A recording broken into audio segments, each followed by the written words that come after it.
everyone. This marks the third episode in our series, and this time we're going to focus on your website.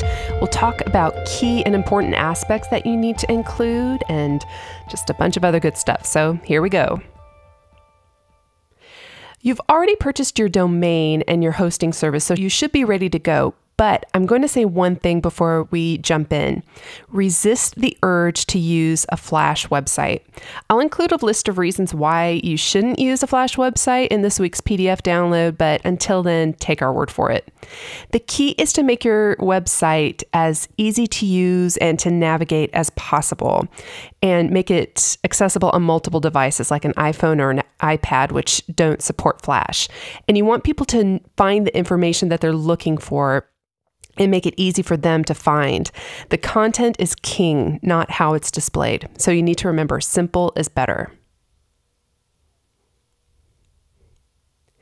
You need to go into this with a general idea of what you want your website to look and feel like. If you have someone else creating the site for you, do your research and find some examples of layouts that you like and colors that you want to use and graphics and a logo if you have one, and other visuals that will help the process considerably. So by providing some guidelines and ideas of what you want, it will not only help them out considerably, but it will save you time and money in the long run. The designer will let you know what's doable and what's not. And remember that this is your site, so give them some direction regarding what you want to do on the front end to avoid the, that really isn't what I was thinking of scenario. Some of you might be wondering what branding means, and so I'm going to give you an example. When you see a pink ribbon bumper sticker on someone's car, what does that mean? You know, we all know that the pink ribbon stands for breast cancer awareness, and that image has been branded. So whenever we see it, we know exactly what it means or what it stands for. We want to do that with you and your band and your music. We need to establish a brand. By using the same colors and images and your logo on your site and on your social media outlets and other promotional materials, it creates the fluidity and the consistency that you need to establish your brand. If you have one look on your website and it doesn't translate to your social media outlets or even your promotional materials, it breaks things up and there's this disconnect from one outlet to the next. So creating a consistent look and feel and style will help with establishing your brand online.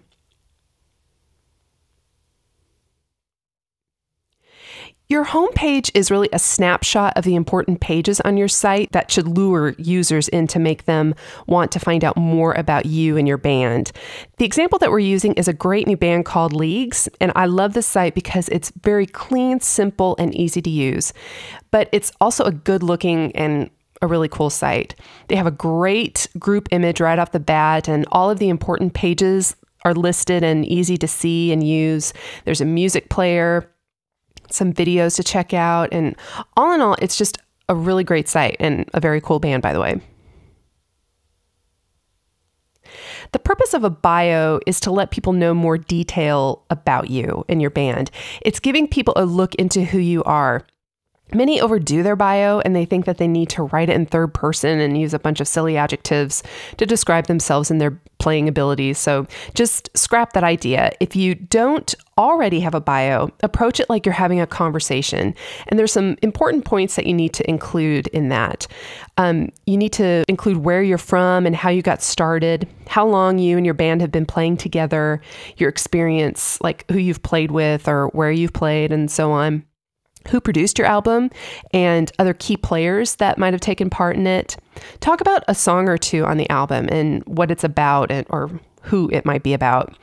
And if you have a theme throughout the album or an overall inspiration, talk about that as well. The key is to put yourself on the other side of the conversation. What would you want to know from a band or an artist that you were reading about? Have a friend or family member read through it to make sure that what you've done is correct and that it makes sense, and to see what they think also. And for the love, use spell check. The unique selling point that we wrote during the first episode should be featured on your homepage as well, to give visitors a quick description of who you are and what your band is and what makes you unique and what makes you stand out. The difference between this and your bio is that your bio obviously goes into much more detail, but both are very important. Showing fans and potential fans where you'll be playing live is kind of a no-brainer, but keeping that information updated is really important. This is another reason for you to have full control of your website, not having to wait on someone else's schedule to keep things updated. So be sure to include as much information as possible regarding your shows on your calendar, like the date and time of the show, cost, the venue name and address, links to the venue's website, and the venue contact information.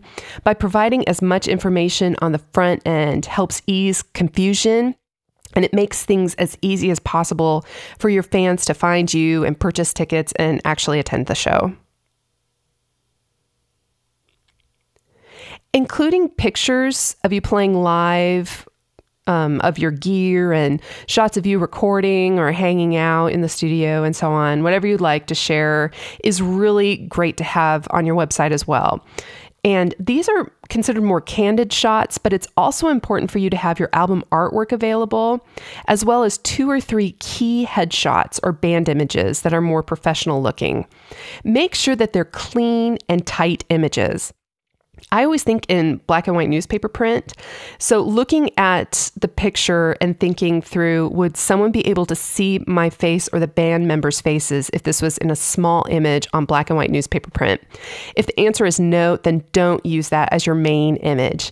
Even though your images will be featured online, it's a good practice to go through to make sure that everyone can be seen, or that the image isn't too dark and that you can't really see everyone's faces. Remember, your face is a part of your band's brand, so everyone needs to be visible. And though you can include some artsy images, don't make those your key headshots. Again, letting people see your face is the purpose of a headshot or a band image. Your images are important to the overall brand of your band.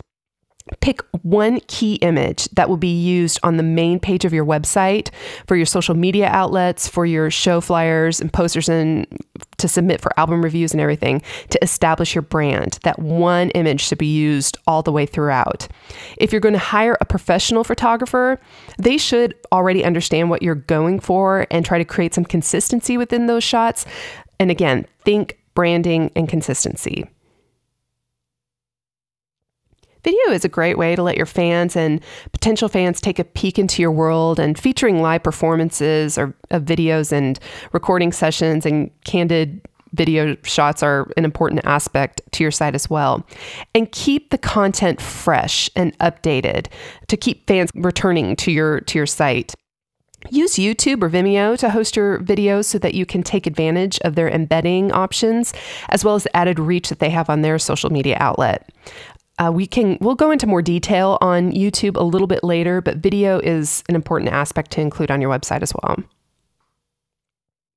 In the next episode, I'm going to get into more detail regarding your blog and share some insight into that. But your blog is one of the main reasons people will go back to your site. You want people continuously going back to your site. And obviously your blog is a big reason for that.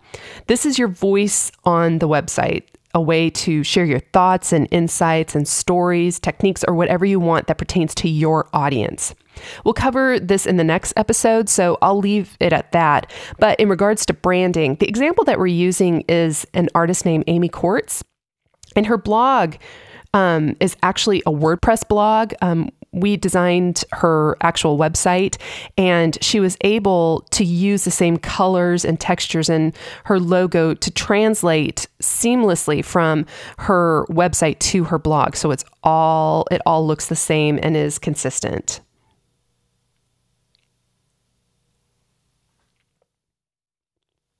This is an obvious point, but surprisingly one that several artists make difficult to find, or they only provide samples of songs, and obviously that's providing music on your website.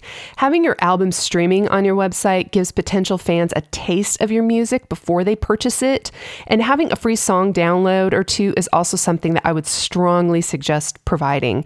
If you're thinking, man, I don't want them to be able to listen to the entire album without paying for it, you really need to get over that, because fans will want to own your music and play it on any and every listening device that they have. They aren't just going to sit there at your computer and stream the album all day. They'll want to listen to it everywhere. Social media links, making it easy for fans to find your social media outlets will also encourage them to immediately like your pages and start interacting with you and your band. Again, making it as easy as possible to find is really key. A place where fans can purchase your music and merch easily is also incredibly important on your website. We're big fans of Bandcamp, but there are other resources out there as well. But the example that we're going to use is of a band called The Fundamental Elements, and this is their Bandcamp page. And this actually is a seamless transition from their website. This looks exactly as their website does. So as you can see, we can continue the look and feel to continue to create the brand for this band. Fans can stream the entire album, which is also a feature that they can embed on their homepage. Fans can buy the album or purchase a single track, and you can make your tracks a free download if you want as well. It's also easy to use and to set up, and you can feature the entire discography, and you can also feature other merch to purchase on that side as well. So it's a really great resource to use.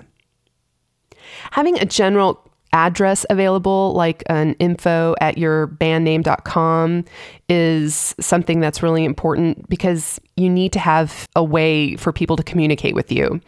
And if you're worried about a ton of spam, posting an email address or using an online form with CAPTCHA security is another way for you to have a contact page as well. Another important detail to try to include on your website is a way to start gathering email addresses. Obviously, gathering that information at your shows needs to happen, but email is another way for you to communicate directly with your fans and sending them more information about upcoming shows or your newsletter or anything else that you want to share with them is really very important. And giving fans some sort of incentive, like a free song download or a video or something like that, whatever you want to give to gain those email addresses is also a good point to remember. It's important to stress and point out on your site that you will not abuse or sell their information and that their email address and contact information is safe with you. Again, if you have any specific questions about any of the information that we posted here, please drop us a line. Our contact information is on our website, and we would be happy to help with anything that you might need in that area. Next time, we're going to be talking about blogs. So don't forget to check out the download for this episode, the PDF, and we will see you next time.